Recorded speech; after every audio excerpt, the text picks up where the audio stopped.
băi, știi, fete, astăzi ne jucăm Fortnite cu tatăl meu. Să sperăm că e bun. Păi, este cel mai bun.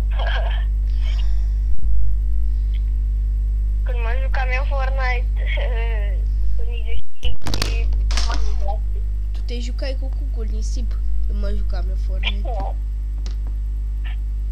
Bă, tu nu erai născut când m-am făcut eu negru. Ce că tu ești alb din fire? Păi eu sunt alb în zone mai intime, dar eu la suprafață am negreală.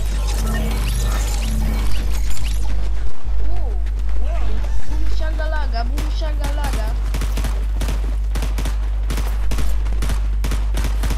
Dar ce trebuie să faci? Că am uitat că n-am mai jucat la atâtea în Fortnite. Unde-i pickaxe-ul ăsta?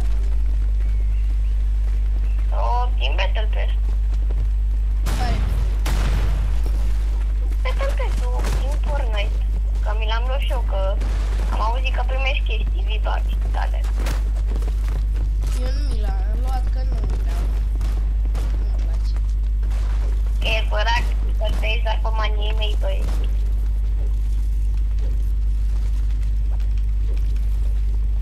Ia uite, tu știi să editezi? Hai că revenim când intrăm în meci. Gata băi și Dacă fete, gata băi și fete, am ajuns jos. Așa.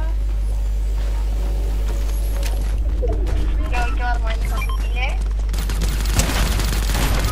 Mamă, bate! Bravo! Dă-mi vibe, copilaj. Eu nu știu. Și... ce bun s-au făcut pe și ăștia. Păi cam da. De când m-am mai jucat eu. Toți sunt transpirați acum. Revenim. Bă, dai bă că acum că suntem în sezonul 2, nu mai are năchei după shop și nu mai pot să mi-l iau. Bă, dați-i smechii deja.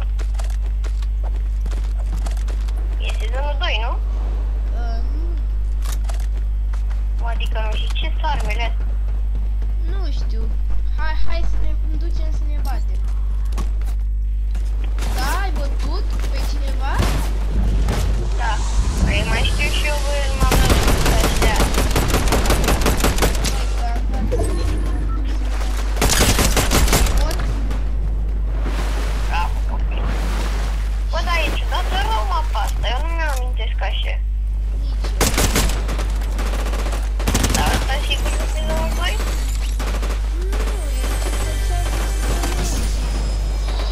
Am primit o armă. Păi, dar eu știu chapterul 1 acum, e chapter 6. Da.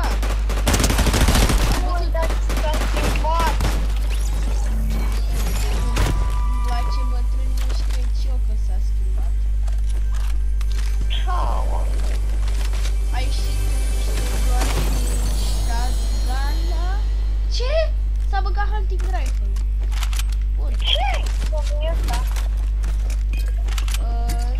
Da, iau. Bă, de ce? Mamă, de acum dimit la botul ăsta. Dar nu merge. Va merge, dar nu știi cum, copile. Nu suntem în chapter 6. Season 3. Copile, apasă din când vrei să pui checkpoint și după te arată pe acolo, cum să-i dai dimis. Că are ceva secret cotul ăsta.